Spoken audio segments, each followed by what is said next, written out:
Huge weekend of college football, the big name quarterbacks all in action. I've been referring to a big five. Could well be a big four after this weekend. I watched all of them play. Will Levis and Anthony Richardson in the same game as Florida took on Kentucky. I watched Tyler Van Dyke's game for Miami against Southern Miss. I watched Alabama's game against Texas to see Bryce Young. And I have watched C.J. Stroud's performance against Arkansas State. So this is what I saw in those games. Let's start with Richardson against Levis, because this was the heavyweight bout. This was the big contest that everybody want to watch. And last week, Anthony Richardson looked fantastic. He looked poised and in control. He was in command of his offense. You know, he was making adjustments of the line. He was getting the running back in the proper protections.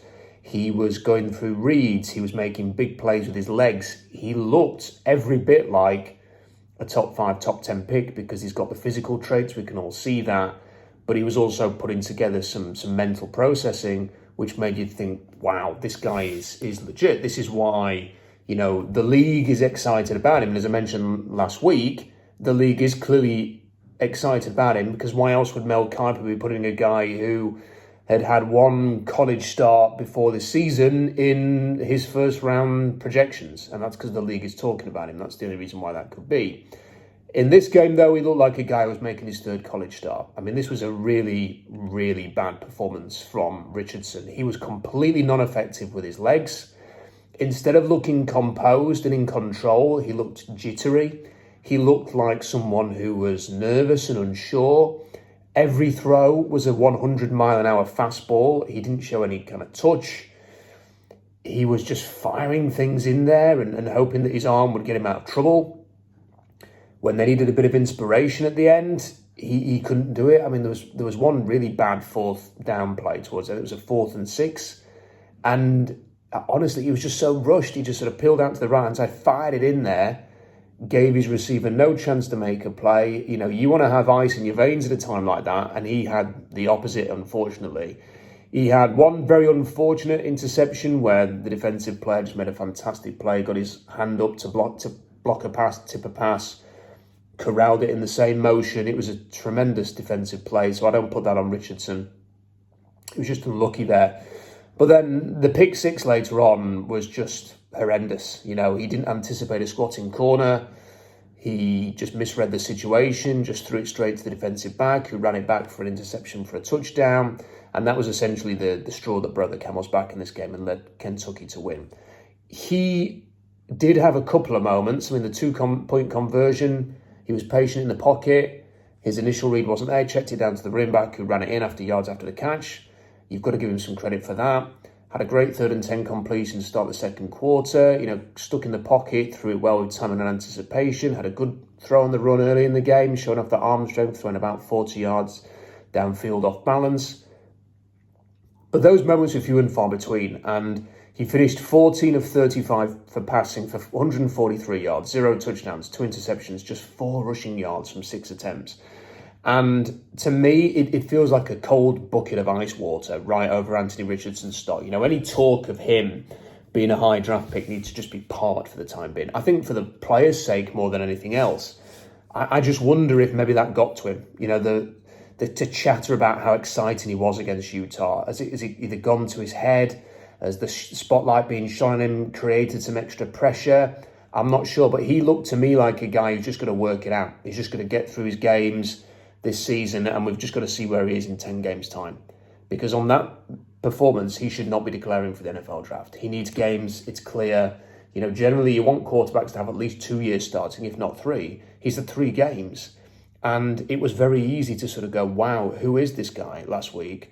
He looks very interesting. And we all made the caveats. You know, no one was saying he's a definite top 10 pick now off the back of one game. Everyone was saying what he showed suggested real talent and potential.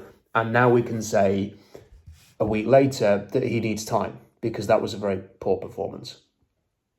From Will Levis's perspective, he'll be a lot happier. I've seen a few people saying, oh, it was an underwhelming performance from Levis, or it wasn't exciting. Listen, if you are expecting all of these players to be absolutely lights out every single week, it ain't going to happen. I mean, that didn't happen for Cam Newton when he was at Auburn in the first few games when he started there. It didn't happen for Robert Griffin III when he won the Heisman.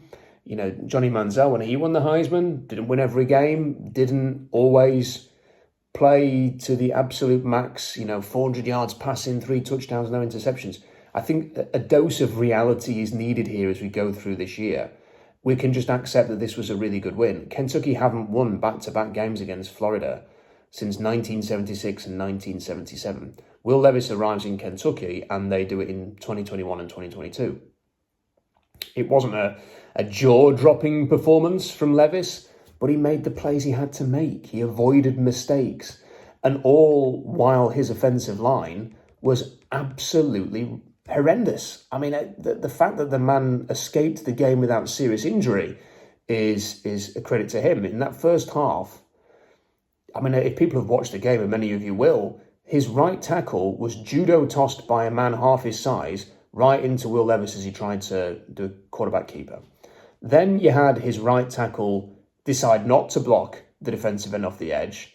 He was distracted by a linebacker who was threatening to blitz, so he moved inside and covered the inside, even though there was the guard there to do it, and just let the defensive end have a free run to Levis, and he hammered him right in the face. His helmet went flying off. Levis had got cuts and bruises all down the side of one side of his face.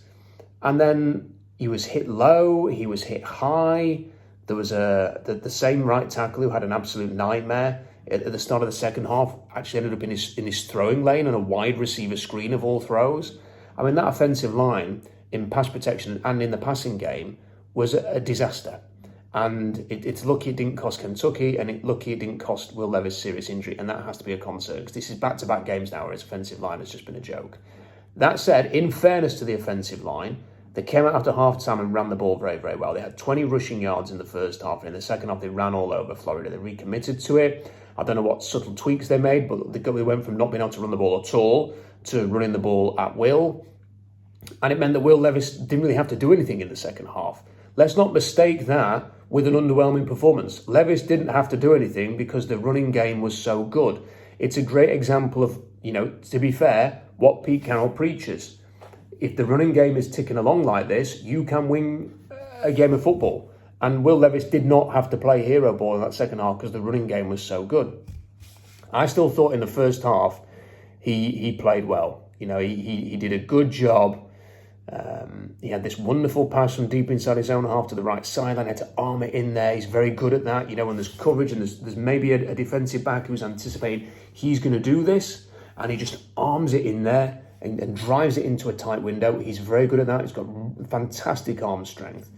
On a touchdown pass, play action, finally gets a bit of time in the pocket to let the play develop, spots a 1v1 down the middle of the field, throws it up there, gives the receiver a chance to make a contested catch. He comes down with it. I'm not sure whether he had the ball at the turf or not, but it was the pass was there to be caught. They called it a catch. The ball travelled 62 yards through the air, and he didn't even, it was effortless for him. I mean, he wasn't really putting his arm into that to make that throw. That was easy arm strength. He just sort of lofted it up there. I mean, to be fair, it was a Russell Wilson-esque throw down the middle. It reminded me a little bit of those contested catches that Wilson would do on flea flickers, earlier in his career that we saw. I think there was one against Atlanta for Jermaine Kearse. It did remind me a little bit of that. So very, very impressive in terms of physical traits. He didn't have much running room, couldn't really make many plays with his legs, but he looked comfortable in the Shanahan-style offense, which is good because it's a pro-style scheme, lots of play action, a lot of motion. And before half-time, when there was no running game and no pass protection, I thought he played well. And you look, again, if you are expecting these guys to be 400 yards, 5 touchdowns every single week, what did Will Levis do? He won a big game for Kentucky against a team that had beaten Utah last week and had all of the momentum on the road in a hostile environment with no pass protection and no running game for a half. And when the running game took over in the second half, he didn't really have to do anything. So I think you've got to give him credit for that. His next 2 games are Youngstown and Northern Illinois, so he's got a chance to get some form going before he plays Ole Miss and South Carolina. So for me, Levis is a first rounder. At what point in the first round he's going to go, not sure. That will depend on what happens over the next few weeks. But since he arrived in Kentucky, he has elevated that team. It's pretty obvious. And he has the physical tools and the talent to be a high pick. On to Tyler Van Dyke. People who are regulars on Seahawks Draft Blog and to this channel will know that I've got a great fear about Mario Cristobal and the offense he's going to run in Miami. And when I watched the Southern Miss game, apart from the fact I was completely bored, all of those fears came to the forefront because it was such a conservative game plan from Miami. It was painfully conservative. You had got the colour commentator just sort of pleading with Miami to open things up. Mark Herzlich, who was the linebacker at Boston College back in the day, who had the illness. I mean, I could hear him. He was speaking for everybody at home who wanted to see Tyler Van Dyke open things up a little bit. And it was run play, run play, run play. They ran over 40 times. Everything was an extended handoff in the passing game. They never allowed Van Dyke to get into any kind of rhythm. It was just a dour, stodgy performance from the entire Miami team. And in the end, they won handsomely, comfortably, but they made it closer than it needed to be. It was very much like watching Carroll's Seahawks, really, when they play down to opponents. And hard to really judge Van Dyke, but he just didn't look particularly comfortable. And I just wonder whether that conservative nature of the game plan is why he was double clutching in the pocket. His interception was, he just took forever to make a decision. He was in the pocket, a double clutch. He sort of, I'm gonna throw it. No, I'll delay, and then I'm going to release. And by that point, the defensive back, he'd stared his receiver down. The defensive back knew what was coming and anticipated and picked it off. It was an awful interception. Almost had a very similar play again with a double clutch in the red zone late on. Threw it just above an undercutting. I think it was a linebacker who undercut the route in the end zone. I can't remember whether he tipped it or if it went through his hands or something. So that easily could have been an interception. And I say he looked hesitant. Now there were some good plays. I mean, he did finish 263 yards, 21 of 30, touchdown and interception. The touchdown was on a flea flicker, which was an easy play. His offensive line, a bit like Levis, was awful. He was sacked 3 times in the second quarter alone. There was a series of blown assignments. There was a wave of pressure against him at times. They trotted him out, even when the game was won, right at the end for Miami's final drive. And the commentators were going, why is Van Dyke still in the game? And then he promptly got absolutely hammered for a sack because the offensive line couldn't block anything on the day. And then they took him out after that first down sack. And he kind of limped off. And you're thinking, one, why was he on the field there? And 2, doesn't that just sum up his afternoon? So I think it was a combination of the pressure, the bad pass pro, the conservative nature of the offense just made for a performance that was just unappetizing, really, from Tyler Van Dyke. But we've seen it. When Cristobal was in Oregon, Justin Herbert looked pretty crap at times. He looked erratic. He did not look like the player we see playing for the LA Chargers. And then Herbert's gone to the Chargers, and everyone's tipping them to be a serious Super Bowl threat for years to come because of the quarterback. And with Van Dyke, I just feel very similarly that he is being constricted by this offense in the way that Herbert was. And that was my fear. Just so many extended handoff to receivers in the flat, dump offs, slants. And when Van Dyke was at his best last year, he was throwing downfield. They opened up the offense for him, and he looked very, very good. So I'm not going to overreact to this game. It wasn't a good performance. As I mentioned, I think there were some issues there that kind of justify that. He did flash a couple of times, showing off the arm strength. I thought there was a play very early in the game where he manipulated the pocket very well. His footwork, for a big guy, is very good. So just sidestepped away from pressure, stepped up into the pocket, delivered a pass. Very, very good. Reset nicely and delivered. Thought that was very, very good. And that's good for a big man. But overall, not classic Tyler Van Dyke this weekend. On to Bryce Young. This was a toil. Texas played very, very well on defense. Young struggled, though. Should have had a really ugly interception on a 2nd and 6 just at the start of the second quarter. Takes a shotgun snap. Appears to feel the interior rush, which is coming, but it wasn't immediate. It wasn't an Aaron Donald special, oh crap is in my face right off the snap. He had a bit of time. He senses the interior rush. He had about 3 seconds in the pocket before his hit, but because he knows that hit's coming, he just threw really recklessly over the middle and right into the hands of the defender who drops the interception. Not good. You can't make that mistake. And for a player who has not got the traits and the tools and whose processing and athleticism is going to be more the thing that keeps him as a high pick, you don't want to see him making mistakes like that, especially that point in the game. It was 10-10. It was a huge error and he got away with it. He came back on the next play, converted 3rd and 6. But again, even then, I wasn't that impressed with the play. It's a slant. He does show some poise in the pocket, but he throws it 2 yards short of the sticks, and the receiver gets it and has to fight across the line to get the first down. So again, that sort of understanding, where do I need to throw here? How do I move the chains? I mean, I can't be too critical of that play because the receiver makes the play in the end and he gets in the football. But again, just let it run a little further on to make it easier for him. There was throws in behind his receivers. There was a throw on 3rd and 3. With 5 minutes left in the first half, he throws behind an open receiver, blew a chance to convert. He had a chance on a 3rd and 17, and yet it's 3rd and 17. Can you be too critical? But his receiver uncovered, was running straight down the middle, and he just overshot him. And that was a poor throw. He should have taken a safety with 10 minutes left in the third. It was a very confusing play to watch. I kind of watched the condensed version of this, so I didn't really know what was going on, but he stood in his own end zone for 5 seconds and got hit. You cannot stand in your end zone. I mean, this is a guy who, he's not Anthony Richardson who's played 3 college games. He's won the Heisman. You cannot stand in your end zone for 5 seconds and take a hit. And that's what he did. He stood there. He has to know, I've got to bail. I've got to get out the pocket and I've got to throw this away if there's nothing open. You can't just sit there in the end zone. And it's not even that it could be a safety. You could get a sack fumble and a touchdown in that situation. It's a turnover. You've got to get out the pocket and throw it away if there's nothing there. And he didn't. He just sort of stood there, got hammered. And they called it a roughing the passer. Then they took that back because they were looking, I think, at targeting. I think they said it was an incomplete pass in the end, which was very, very lucky. But, you know, it's not good from Bryce Young. He's got to know in that situation what you've got to do.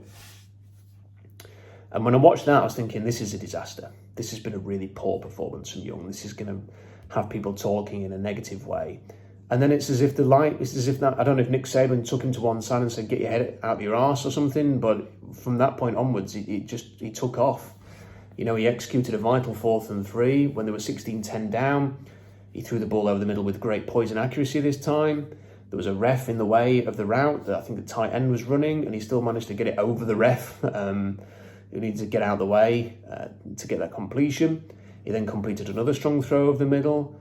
Then he had a brilliant touchdown pass, which was just, we're 2 weeks in. It's going to be one of my favourite touchdown passes of the season. He scrambles away, he comes up towards the line of scrimmage to try and avoid pressure. Then he retreats backwards and bailed on the pocket. He runs backwards, which you never want to do. But he did it anyway. He's got 3 defenders who just break contact and come towards him because they think he's running backwards here, he's in trouble. And somehow, even though he's running backwards, he stops, resets his feet, and then he's leaning back, he's off balance, but he resets his feet perfectly. So he's got a strong base. And he throws from that strong base an inch-perfect pass to his receiver in the end zone. Now, I can't tell you how hard that is to do. I mean, it's just unbelievable that he managed to reset his feet. You see players all the time get into that situation and falling backwards and they'll throw it up for grabs. Or even if they see the receiver, they just haven't got the balance and the base in that position to throw with accuracy and it goes anywhere. Many players would have thrown that out of bounds and just took for him to stop when he's going backwards, reset his feet and then have the forward momentum so that he could get his body and his core into that throw. And it was and he had to release it so quickly as well. It all had to happen like in a split second, because if he didn't, off balance, set, cock throw, if he doesn't do that, then he's going to get hammered. He's going to be a sack. It could be sack fumble in that situation. It was just such an amazing play from Bryce Young. It was very, very impressive. And then Texas go down the other end. They get a field goal. They leave him just over a minute to go. He drives them into field goal range. He had some sideline throws. He had some throws over the middle, which were good. 30 seconds to go. He pulled up a Houdini out to avoid a sack. They had him there for the sack. That would have been the game, probably. They did have a timeout left, so maybe not. but it would have been a big loss. He gets away from the sack, he scrambles for a huge gain, sets up the game-winning field goal. The refs blew that call. I mean, there was a clear hold off the edge as he was scrambling out towards the right-hand side. But, great creativity, great improvisation, playmaking, elusiveness from Young. And in the fourth quarter, he finishes 15 of 19 passing for 136 yards and a touchdown. You have to credit him for pulling it out the bag. Texas should have won this game. Their defense played very well. They left points on the field, did Texas. Alabama were not good. Now, Will Anderson made some mistakes in terms of getting flags. He did not have his best game. Bryce Young had 3 quarters of mistakes and looked horrendous. And then in the fourth quarter, turned it on and showed that Heisman quality to pull out a win. And that's why Alabama are at Alabama. When they get into tough spots like this, they often do come through, and he's come through. So a mixed bag for him. And the way that I would sum up Bryce Young's performance is the good was very, very good.